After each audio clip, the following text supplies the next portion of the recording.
दांतों की एक चमक और गुस्से से भरी एक झलक। असली गलती उस संघर्ष से बहुत पहले हो चुकी थी, एक ऐसा कदम जिसे यह धरती कभी सुधार नहीं सकी। अपनी टोली की दूसरी शेरनियां ऊपर सुरक्षित चट्टान पर खड़ी सब कुछ देख रही थी, लेकिन यह शेरनी ऐसे जाल में फंस चुकी थी जो उसके लिए नहीं बना था, फिर भी उसी के चारों ओर बिल्कुल सही तरह से बंद हो चुका था। नीचे एक और खतरा मौजूद था, शांत, धैर्य से भरा और पूरी तरह छिपा हुआ। अब उसका सबसे बड़ा दुश्मन मगरमच्छ नहीं, बल्कि खुद गुरुत्वाकर्षण था। धरती उसका साथ छोड़ चुकी थी। नदी के शिकारी बस इंतजार कर रहे थे, जैसे वे हर बीतते पल को गिन रहे हों कि कब सब कुछ टूट जाएगा। शेरनी धीरे धीरे किनारे की ओर खिसकती है, शायद रास्ता बदलने से किस्मत भी बदल जाए। उसे एक छोटी सी पकड़ मिलती है जहां कुछ पल पहले कुछ भी नहीं था, लेकिन पानी के नीचे कुछ पहले ही उसकी ओर बढ़ चुका था। अपनी पूरी ताकत लगाकर वो ऊपर चढ़ने की कोशिश करती है, मगर धरती उसे कोई सहारा नहीं देती। वह फिर कोशिश करती है, मानो बार बार प्रयास करने से ही बच निकलने का रास्ता बन जाएगा, लेकिन हर नई कोशिश पहले से छोटी, पहले से भारी होती जाती है। वो दिशा बदलती है, मानो भागने का रास्ता भी उसके साथ बदल जाएगा। ऊपर वही धरती बिल्कुल शांत खड़ी रहती है, जैसे उसे कभी एहसास ही ना हुआ हो कि उसकी एक रानी उससे दूर फिसल चुकी है। ऊपर खड़ी बाकी शेरनियां भी कुछ नहीं करती।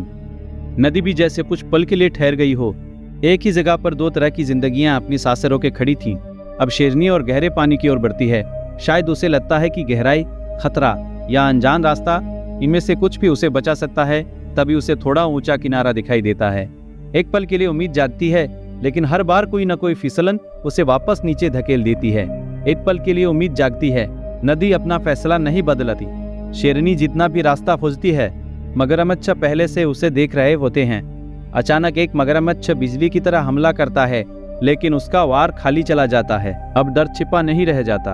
अगर ये शेरनी आज हार गई तो उसकी पूरी पीढ़ी की कहानी इसी नदी में खत्म हो जाएगी। मैदानों की रानी पानी की कब्र बन जाएगी। जब तक उसके पैरों को पानी के नीचे जमीन का थोड़ा सा सहारा महसूस हो रहा है, तब तक उसके पास बचने की आखिरी उम्मीद बाकी है। वही थोड़ी सी फुर्ती जो मौत को पूरी तरह पकड़ने नहीं देती। एक बार फिर वह किनारे की ओर चढ़ने लगती है। उसे लगता है कि वह मगरमच्छों से दूर जा रही है, लेकिन नदी उसकी हर दिशा याद रखती है। अब उसके पास सिर्फ एक ही ताकत बची है, लगातार चलते रहना। उसके और आजादी के बीच बस मिट्टी की एक पतली सी पट्टी बची है। एक तरफ खुली दुनिया, दूसरी तरफ वह नदी जिसने सिखा दिया कि धरती पर भरोसा करना हमेशा सुरक्षित नहीं होता। हर बार मगरमच्छ उसे फिर ढूंढ लेते हैं, लेकिन वे जल्दबाजी नहीं करते। वे जानते हैं कि शिकार थक रहा है, इसलिए उनका धैर्य ही उनका सबसे बड़ा हथियार बन जाता है। कुछ पल के लिए सब कुछ धीमा पड़ जाता है, जैसे तेजी अब पैदा नहीं बल्कि जोखिम बन चुकी हो। नीचे पानी में शेरनी अभी भी संघर्ष कर रही है।